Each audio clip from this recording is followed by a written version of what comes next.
Hi guys, it's 9 June and the first episode of Secret Invasion is out. It is a regular spy thriller from Marvel after a long time since Hawkeye. You can watch it on Disney+hoystart every Wednesday at 12 pm. Secret Invasion is basically an invasion by an alien species called skrulls, whom we have earlier seen in the Captain Marvel movie. Guys, I am Aditya Suryavanshi and you're watching the third episode of Pop Culture Hub. The series takes place after the events of Wakanda Forever in the present day Moscow.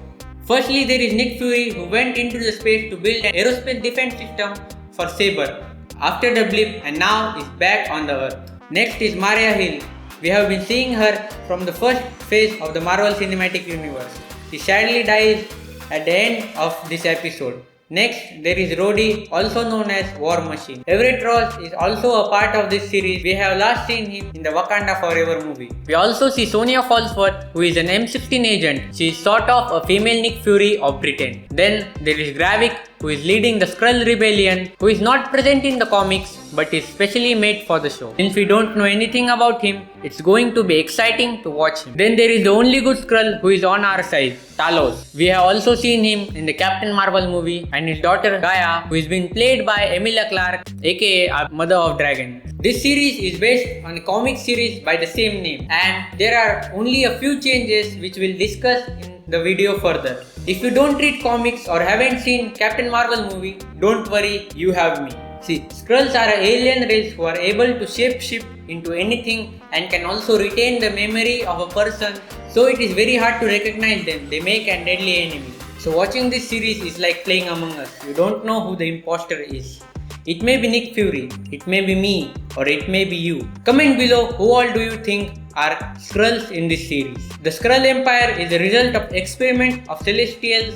They live on a planet called Skrulls, which was destroyed by Galactus in the comics. But in the series, we are told that it is destroyed by Kree, and frankly speaking, it makes more sense as it adds layers to the story. So from there, they are constantly taking refuge, and Nick Fury and Captain Marvel promise Skrulls a home planet. All the Skrulls take a refuge on Earth in disguise, and Nick Fury sends Captain Marvel in the search of home planet for Skrulls. But there is no word from Captain Marvel or Nick Fury since 30 years, so most of the Skrulls living on Earth turn impatient and start a rebellion which is led by the Skrull named Gravik. They do this by impostering as high-ranking officers and using one country to attack on another, creating a chain of events and chaos. In the first 5 minutes of the story, we found out that Skrulls are planning a big attack. They are going to plant 3 bombs at Unity Day in Moscow. And we also find out that Agent Ross is a Skrull.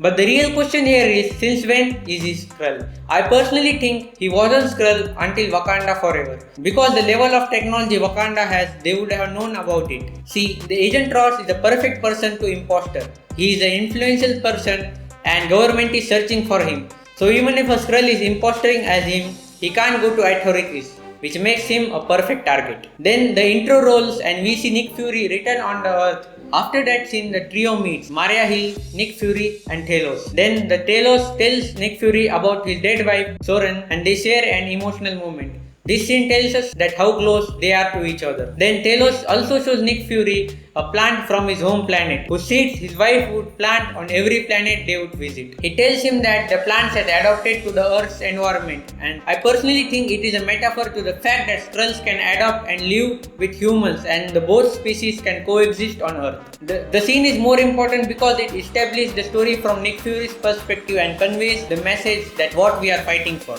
We are introduced to Gravik, who uses young displaced Skrulls as his army, like every other janitor in the history did.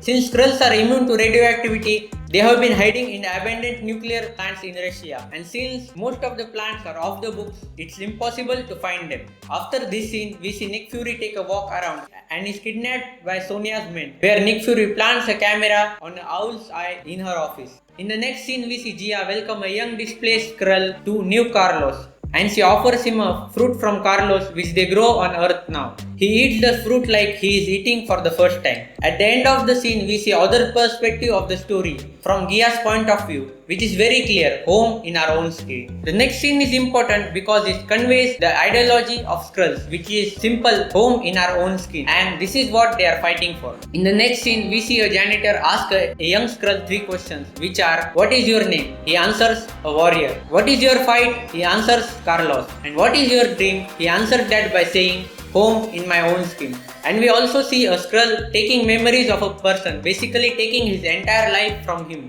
Nick Fury and Maria Hill also get to know about the 3 bombs by the camera which Nick planted in Sonia's office. In the next scene, we see Gravik send Gia to take those bombs from one of them, and there she encounters her father, who then tells her the truth about her mother's death, that Gravik's men killed her. But she still successfully hands over those bombs to Gravik, and later has second thoughts and tells her father about the plan, and also paints the bomb bags with infrared spray so that her father can identify it. But at the Unity Day, we get to know that those bombs were decoys and the real bombs were already planted. On top of that, Gravik stands right in front of Nick Fury and blasts the bombs, which was really shocking. Not even that, the episode has a very shocking ending. Gravik imposters Nick Fury and kills Maria Hill by shooting her into the stomach. She dies right into the hands of Nick Fury, which really leaves a deep impact on Nick Fury, and he is shocked to the bottom. He is so shocked by the death that he is not even able to shoot the Gravik, who is standing right in front of him. And after a while, Gravik disappears into the crowd. Guys, if you are still watching this video, thank you. I love you guys. And here are 5 fun facts about the series as a treat for you. Secret Invasion has a very beautiful intro, but do you know that it was totally generated by AI? Hashtag Ultron will rise. It is very ironic in a sense, since AI takes artist's job and skrulls do take our faces, and I hope it is a one-time thing and they don't repeat it. See, if you are an artist and you are scared that AI may take your job, don't be. There will always be need of real artists, and just do what you love to do. That's exactly what I am doing. Comment below your opinion on this topic into the comment section. Fact number 2. The guy Gia makes a deal with can be seen earlier in the series in this scene. Fact number 3. Sonya Falsworth, whom we have been seeing in the show, is a direct descendant of a soldier from Captain America the First Avenger, James Falsworth. Fact number 4 is, throughout the show you may have noticed people calling Nick Fury old and not fit for the job. Even Maria Hill called him so. This is because Nick Fury was always ahead of Hydra and other threats to the Earth. But when Thanos snapped, and after coming back from the blip and seeing that he couldn't protect Earth from everything, that really broke his heart and people's confidence in him. And that might be the reason why he wasn't in Avengers Endgame at the final battle. And about his physical weakness, it may be by living for a long time into the space. Many astronauts face it. This is because of probably Earth's gravity, and I am sure by the end of the series he will be back in the action. Fact number 5. This is the last fun fact of this video. Do you know in comics super skrulls exist? Super skrulls can also mimic superpowers of a person they are impostering as. Skrulls find a way to mimic the superpowers of the person they are impostering as, and they are called super skrulls. The first skrull to do so was Klurt.